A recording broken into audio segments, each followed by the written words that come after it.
Welcome to The Explainer. We see women leading huge companies, winning Nobel Prizes, even exploring space. But then, when you look at the highest levels of political power, the picture gets, well, it gets really different. So, why is it that in the 21st century, the seat of power is still so rarely occupied by a woman? The answer, it turns out, is a lot more complicated than you might think. This is the big question, right? For decades, the answer has felt just out of reach. And honestly, progress has been frustratingly slow. To really get why, we've got to look at how we've been thinking about the problem. And, more importantly, where those traditional ways of thinking just fall short.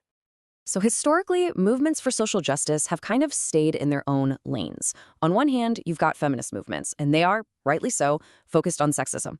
And on the other, you have anti-racist movements focused on racism. Both are fighting an absolutely vital battle. But what happens in that gap between them? What about the people who live at the crossroads of both of those identities? To answer that, we need a totally different framework, one that looks directly at that crossroads.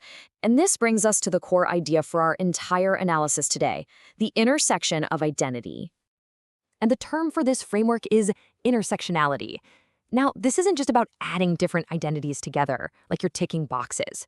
It's about understanding how they all interact and overlap to create completely new experiences of the world, including some really unique forms of discrimination that you just can't see if you're only looking from one perspective. The scholar who gave us this powerful framework is Kimberly Crenshaw. And as she explains right here, when you only focus on sexism or racism, you end up creating a huge blind spot. The specific, unique experience of a woman of color just becomes invisible. It gets totally lost in the gap between the two movements. Crenshaw's work makes the real-world stakes so clear with this powerful example. Think about an immigrant woman who's facing domestic abuse. Shelters for women might not have anyone who speaks her language. Anti-racist groups might not see domestic violence as part of their focus. So her specific vulnerability, which is created by her gender, her race, and her immigration status, is addressed by absolutely no one.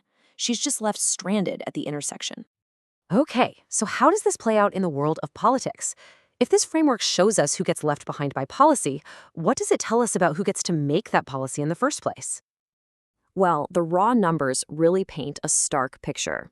Globally, less than a quarter of all national parliamentarians are women. Let that sink in. This isn't just a small gap, it's a massive disparity in who gets to represent us.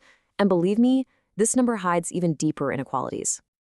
Now let's look at the very top, the executive level, the top job. Out of nearly 200 countries in the world, just 28 are led by women. That number tells you just how high and how thick that final glass ceiling really is. Now, what's really fascinating about this timeline is that while we're celebrating these incredible pioneers, it also shows you how recent and how spread out all of these milestones are.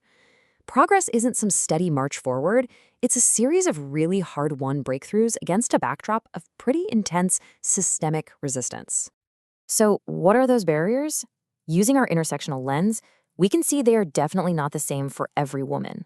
Let's break down the kinds of obstacles that exist right at those crossroads of identity. Okay, first, let's look at the general barriers that UN Women has identified. These are the challenges that can affect pretty much any woman trying to get into politics. These are the single-axis, gender-based obstacles. Things like stereotypes, a lack of funding, and political systems that often favor incumbents, who are, let's face it, overwhelmingly male. But this is only part of the story. Because this is where intersectionality really reveals the deeper truth. A study in Brazil found that even when political parties created rules to help women get elected, it didn't help all women equally, not even close. Afro-descendant women were still the most disadvantaged, facing these compounded barriers of both racism and sexism that a simple gender-focused reform just couldn't overcome by itself. And remember that example of the immigrant woman? The barriers she was up against were structural. Policies are so often designed with a very specific type of person in mind. So when a domestic violence shelter requires you to speak English, that's not just some small inconvenience. It's a structural barrier. It forces a woman to choose between her own safety and a system that just wasn't built for her reality. And the same logic applies to our political systems. So if the barriers are compounded, then our solutions have to be that much smarter. Let's take a look at one of the most common strategies for getting more women into politics and see what our intersectional lens reveals about it. All right, this is a big one, gender quotas. Basically, mandating that a certain percentage of candidates or seats have to go to women. And on the surface, they seem to work. I mean, look at this. Of the 20 countries with the highest representation of women in government, a staggering 17 of them use some form of quota. So on one hand, quotas look like a powerful tool, a proven fast track for boosting the numbers. But this is exactly where we have to apply our intersectional lens and ask the tough question: which women are getting those seats? Does a simple gender quota end up benefiting only the women from a country's dominant ethnic group or the wealthiest women? Because if we're not careful, a single focused solution can actually end up reinforcing other inequalities. And all of this brings us to the ultimate question. Why does this fight for representation matter so much anyway? Well, it's not just about fairness or hitting some numbers. It's about real, tangible outcomes for every single one of us. Just look at the COVID-19 pandemic. Multiple studies found that countries with female leaders often had better outcomes. They tended to act more decisively on lockdowns and were better at communicating clearly. In Brazil, it was found that cities with female mayors actually had lower death rates. It's a pretty stark reminder that leadership isn't just some abstract idea. It can literally have life or death consequences. Or take this fascinating study from India. When more women were elected to local councils, reports of crimes against women went up. Now, hold on, that sounds bad, right? But it's not.